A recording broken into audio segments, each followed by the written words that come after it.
Hello students and my dear friends, आज हम बात करने वाले हैं इलेक्ट्रिसिटी चैप्टर के एक बहुत ही इंपॉर्टेंट लॉ के बारे में और उस लॉ का नाम है ओम्स लॉ। अब तक हमने इस चैप्टर के अंदर दो फॉर्मूलाज याद किए हैं। पहला फॉर्मूला था करंट का, जिसका फॉर्मूला होता है चार्ज अपॉन टाइम, यानी कि I is equal to Q by T. दूसरा हमने फॉर्मूला जो याद किया था वो था पोटेंशियल का, जिसका फॉर्मूला था V is equal to W upon Q, यानी कि वर्क अपॉन चार्ज। करंट का यूनिट था एम्पियर्स और पोटेंशियल का यूनिट था वोल्ट्स। लेकिन आज जो लॉ करने वाले हैं इसे कहते हैं ओम्स लॉ। इस लॉ के अंदर हम लोग करंट और वोल्टेज के बीच में आपस में क्या रिलेशन है उस रिलेशन के बारे में स्टडी करेंगे। तो सबसे पहले बात करते हैं ओम्स लॉ की। ओम्स लॉ एक साइंटिस्ट ने जिसका नाम था सर जॉर्ज साइमन ओम। जॉर्ज साइमन ओम नाम के साइंटिस्ट ने ये लॉ दिया था, इसलिए इसको नाम दिया था है ओम्स लॉ, उस साइंटिस्ट के नाम पे। हम बात करते हैं इसके अंदर ये लॉ कहता क्या है। जनरल टर्म्स में अगर बात करें तो इस लॉ का कहने का मतलब है करंट और वोल्टेज यानी पोटेंशियल, ये दोनों के दोनों आपस में डायरेक्टली प्रोपोर्शनल है। मतलब अगर एक चीज यानी कि अगर करंट बढ़ा तो साथ साथ वोल्टेज भी बढ़ेगी, और या फिर वोल्टेज अगर बढ़ी तो करंट भी उतना ही बढ़ेगा, यानी कि करंट और voltage they are directly proportional. लेकिन इसके अंदर सबसे इंपॉर्टेंट जो चीज है याद रखने वाली वो ये लगा लीजिए कि ये जो प्रोपोर्शनलिटी है ये सिर्फ तब रहेगी जब तक आपके सिस्टम के अंदर टेम्परेचर मेंटेन रहेगा, सेम रहेगा, चेंज नहीं होगा।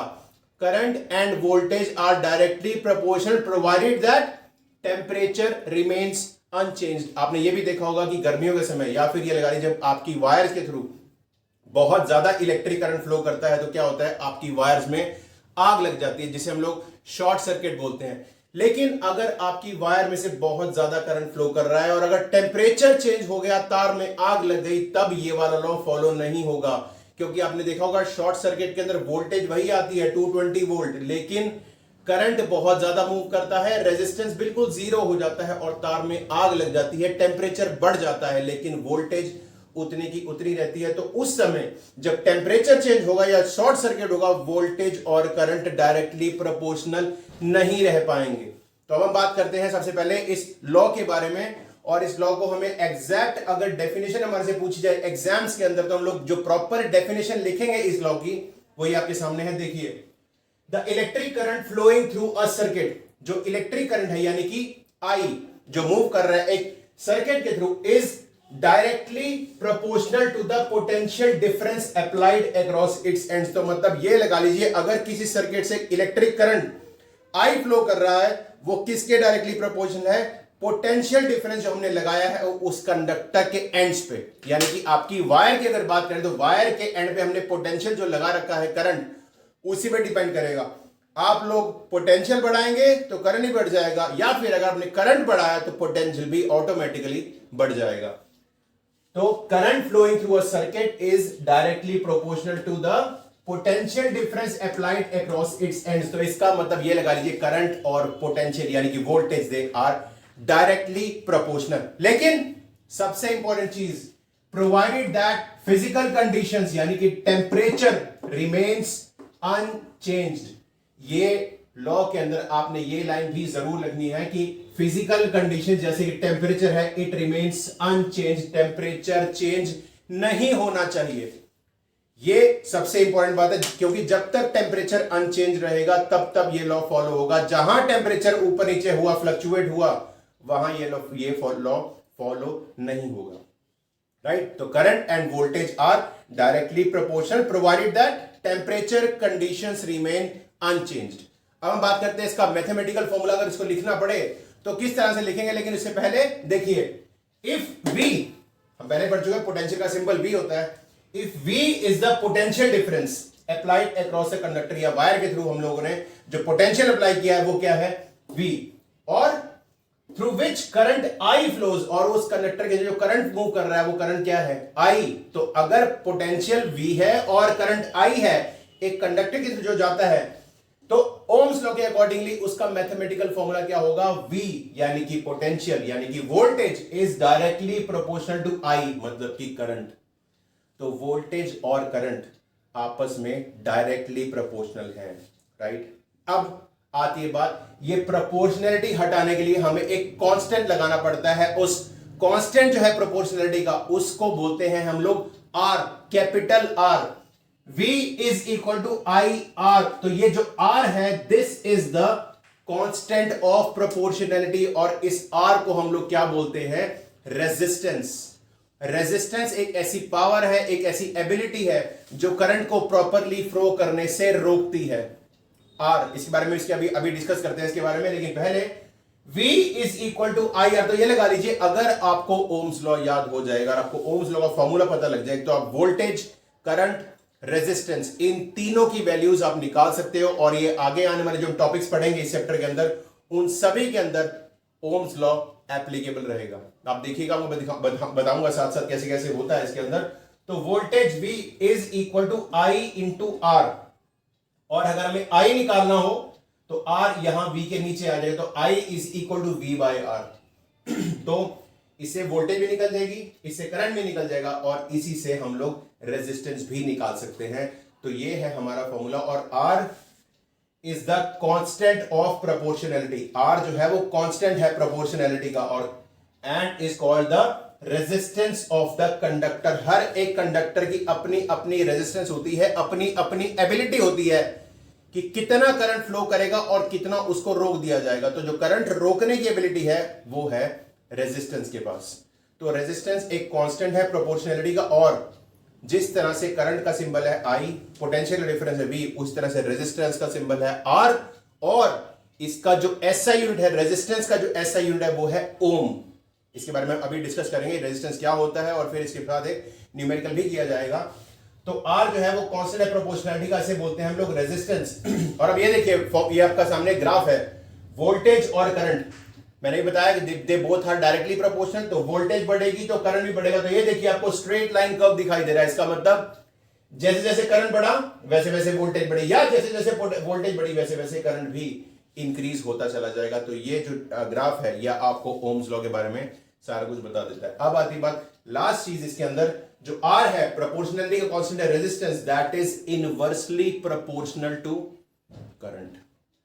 ये ध्यान रखिएगा, करंट बढ़ा तो रेजिस्टेंस घटेगा, और यानी कि ये समझ लीजिए ये रहा रेजिस्टेंस, तो करंट बढ़ा तो रेजिस्टेंस घटेगा। लेकिन अगर रेजिस्टेंस बढ़ा तो करंट को डिक्रीज होना पड़ेगा। तो current and resistance are inversely proportional. ये देखिए लास्ट में लिखी हुई है, from the above formula it is clear that current is inversely proportional to resistance. और अगर आप लोग चाहें तो इसका जो फॉर्मूला है वो कैसे लिख सकते हैं, I is proportional to 1/R। मतलब करंट और रेजिस्टेंस जो है they are inversely proportional. Voltage और current they are directly proportional, current and voltage, but current and resistance are inversely proportional. एक बढ़ा, करंट बढ़ा तो रेजिस्टेंस घटेगा, और अगर रेजिस्टेंस बढ़ गया तो करंट घट जाएगा। तो ये है फॉर्मूला हमारा ओम्स लॉ का फॉर्मूला, और करंट, वोल्टेज और रेजिस्टेंस के बीच में एक सिंपल फॉर्मूला। अब हम बात करते हैं, इसके बाद टॉपिक है हमारा रेजिस्टेंस, उसका फॉर्मूला, उसका सिंबल, और एक न्यूमेरिकल जो ओम्स लॉ के ऊपर बेस्ड है। तो उस न्यूमेरिकल को देख के और रेजिस्टेंस के बारे में पढ़ के आपको ओम्स लॉ के बारे में ये समझ में आ जाएगा कि उसका न्यूमेरिकल किस तरह से करना है, और इसमें ये लगा लीजिए कि कोई भी ऐसा कोई न्यूमेरिकल अगर आ जाए तो उसे सॉल्व कैसे करना है। तो पहले बात करते हैं रेजिस्टेंस की, और फिर बात करते हैं न्यूमेरिकल की। राइट, चलिए शुरू करते हैं रेजिस्टेंस।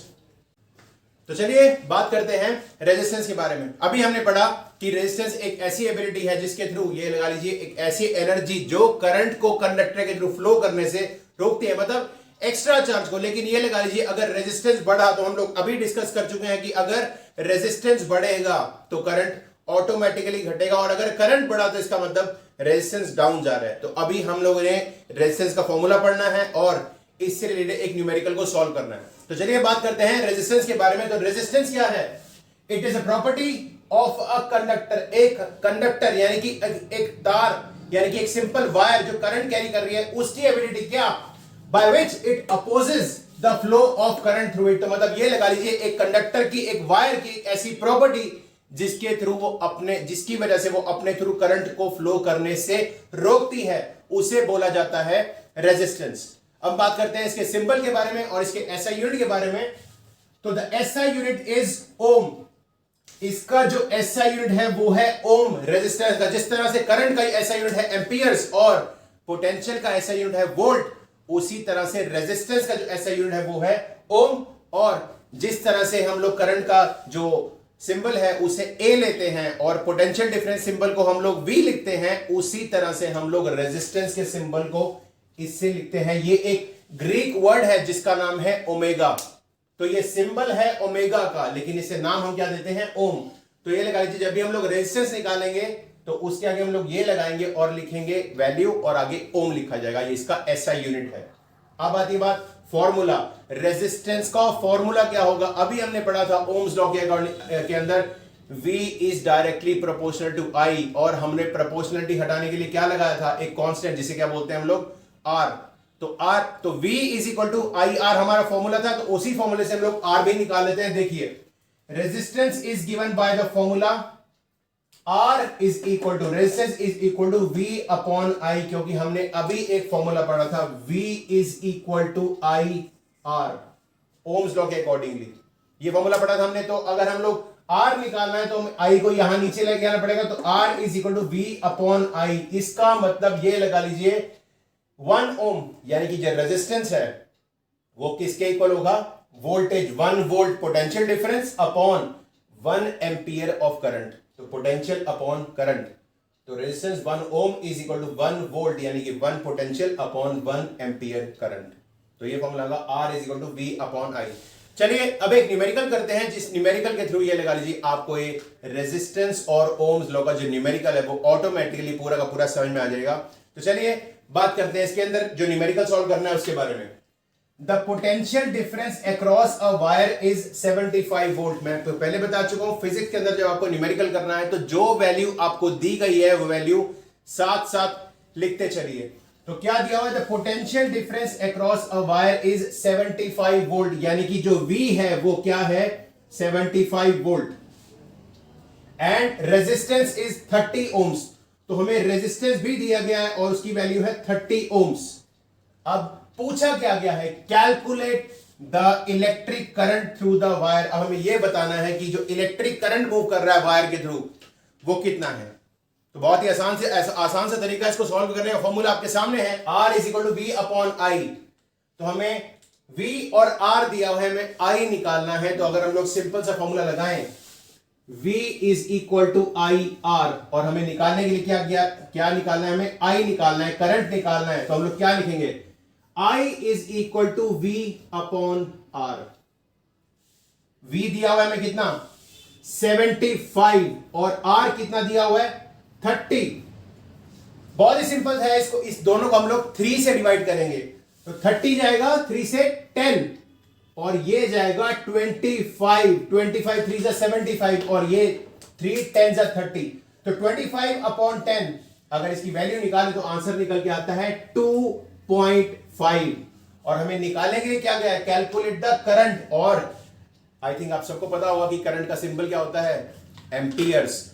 तो 2.5 एम्पियर्स ये रहा आपके करंट की वैल्यू।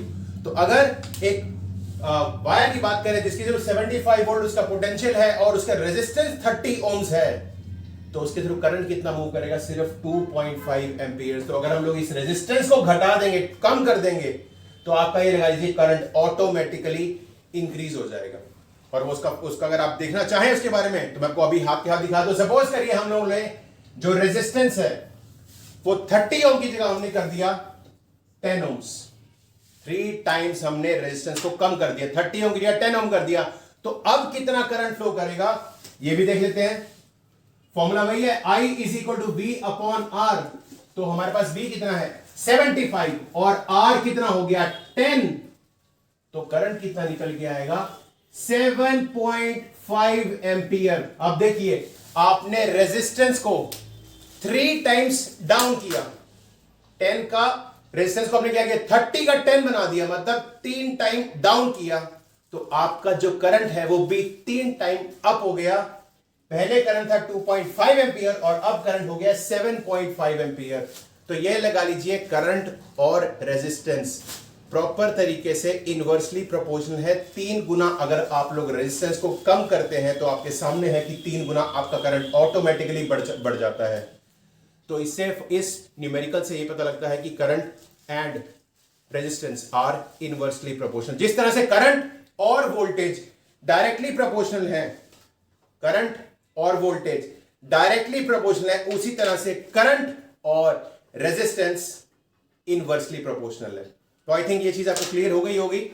तो ये था हमारा आज के टॉपिक का Ohm's law, concept of Ohm's law, formula, resistance उसका फॉर्मूला और एक न्यूमेरिकल जिससे आपका ओम्स लॉ सॉल्व हो जाता है।